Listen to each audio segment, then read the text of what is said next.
Здравейте! Казвам се Емил Петков и темата на днешния ни видеоурок е следващия инструмент от наръчника от букета инструменти на компанията TalkVision. Това ще бъде видеореспондера. Ето тук влизаме. Виждате, имаме два инструмента. Това са видеореспондера и Subscription Form. Естествено, вие първо влизате в своята страница Видеокомуникационен център и може да си изберете езици от тук. Все още нямам български език. Аз го оставям на английски и ето сега избираме видео автореспондер или вашия видео автосекретар, ако можем така да го наречем. Кликваме върху него и тук се отваря ето това. Тук ни се предлага да се направим нова кампания, защото, както казахме, това е секретаря. Трябва да е свързан с някаква кампания, на която той да дава отговор. Да кажем, аз тук съм си написал една така алабала, просто заради шегичката.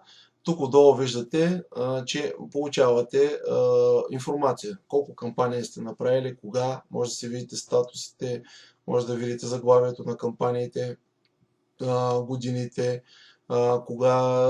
кой е гледал и така нататък. Т.е. тук получавате информация. Няма да се спираме на това. Продължаваме напред. Натискате Submit. Потвърждавам. И ви се отваря страницата за изработване на вашето писмо. Виждате, че прилича абсолютно до същото както видеоимейла. То всъщност това е видеоимейл, който обаче е свързан с запитването на вашите партньори. Знаете вече как от инструкцията за използване на видеоимейла, как тук може да сменяте всичките рамки или да си вземете една готова. Аз ще взема от моите готовите. Ето така един фарш ще сложим, който ми харесва. Ще сложа едно видео, за да покажа по същия начин става, просто за да можем да организираме. Ето ще избера тук, използвайте избраното видео. Ето видеото се зарежда. Така, спираме го. Знаете всички тук горе бутони, може да добавим допълнително видео, да си запазим рамката, да си композираме, т.е. да организираме изпращането. Ето тук вече започва различното, което не е както във видеоимейла. Ето влизаме вече в страницата на автовидеореспондера. Тук виждаме нашето видео, което ние можем да си го пуснем и да проверим дали това е, което сме заредили, да не сме объркали нещо или да трябва да добавим. Ако искаме да добавим, можем да се върнем обратно на предната страница и да го добавим. Ако всичко е наред, продължаваме тук. Така, ето тук пише кога е споделено. Сега в момента 10 март, пише времето, може да си добавите време, което вие избирате, може дата, както изберете. Тук пишете subject, т.е. относно. Аз ще напиша да кажем, да речем, че сте фирма, която има магазин и ще напишем ето така отстъпки. Тук може да си изберете файл, да си качите допълнително било то снимка, било то някакъв документ или видео дори може допълнително да качите. Тук пробвал съм, става без никакъв проблем. От тук го качвате upload. Тук дали да добавите скъпи и името на контакта. Тук пишем примерно текста, аз ще напиша просто здравейте, ето така да има нещо. Вашите контактни данни, ето тук всичко долу, проверявате дали всичко е наред. Тук ви пита отново дали да го публикувате във Facebook, Twitter или във вашия блог, в зависимост от това дали искате да бъде конкретно насочено към някой човек или да бъде масово. Няма сега да пишем тук адресите, за да не губим време, затова приемаме, че ще бъде само за един човек.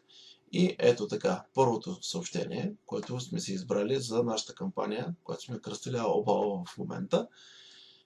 Запазваме съобщението и се отваря следващата страница в тази работилница, така да го кажем, която ние изработваме. И ето вече тук имате. Тук допълнително може да добавите друго съобщение, т.е. може да смените различни видове видеота и текст и да ги правите така, че един същ човек да получава определено видео в определено време и в определена последователност. Т.е. не е едно и също видео, вие може да ги сменяте. И тук ще ви пише съобщение 1, тук ще пише съобщение 2, 3, 4, 5, 6, зависимост от това колко искате да направите. Помните, че основната функция на този инструмент е да превръща тези потенциалните клиенти в истински клиенти, т.е. да им покаже с съвети, с безплатна информация и прочее, че на вас ви е грижа за тях и когато те решат да се възползват от услуга, която вие предлагате, да дойдат при вас, а не при някой друг. Така, тук отново виждате ето subject, стъпки, message, нали, съобщението, здравейте, това относно, нали, заглавието, което ще излезе видеото, отново може да се проверите. Може да видите коя рамка сте избрали. Ето тази рамка ние избрахме. А ако решите, че не сте я направили правилно или пък искате да я смените, ето тук може да си смените, влизате отново обратно в ето тук и може да си избирате всякакви други рамки. Може всеки един момент да я смените. Ето така да кажем. Ще сложим една друга рамка в момента. Ето. Решили сме да я използваме. И Save Change. Yes. Сигурни ли сте, че искате? Да, готово. И в момента вече имаме другата рамка. Ето тук можем да погледнем и да видим. Ето, видяхте, че сте се сложи другата рамка. Тоест много лесничко и простичко, без да се налага да извървявате всичко от начало. Тук може да си изтриете това съобщение, тук може да го редактирате и ето тук ви са данните, кога е направено, кога е споделено, в колко часа искате да бъде изпратено и тук вече получавате колко пъти е гледано, в смисъл колко пъти е изпратено, колко пъти е гледано, колко пъти е кликвано върху него и върху линковите, които са там вашите интерактивни линкове. Т.е. вие виждате дали човек не само е гледал вашето съобщение, но е и влязъл във вашите интернет пространства. Така, колко е връщал, колко пъти е го препращал и дали е влязъл в спам.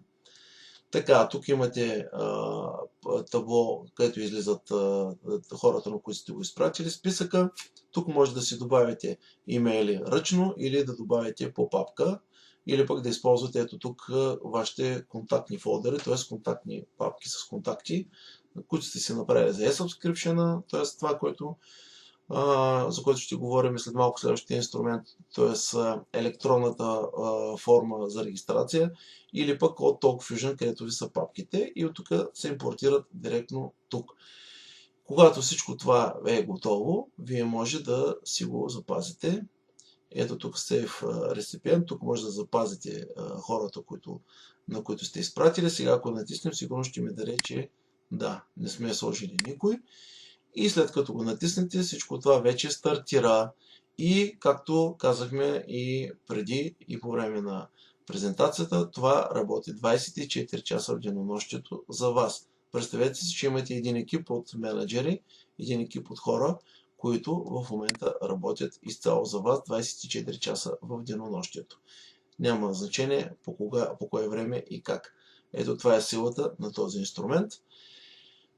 С това приключваме, защото толкова. Както казах, може да си добавите колкото искате тук допълнителни видеота, най-различни и в най-различна последователност. Толкова по този инструмент. Всичко хубаво от мене и продължаваме нататък.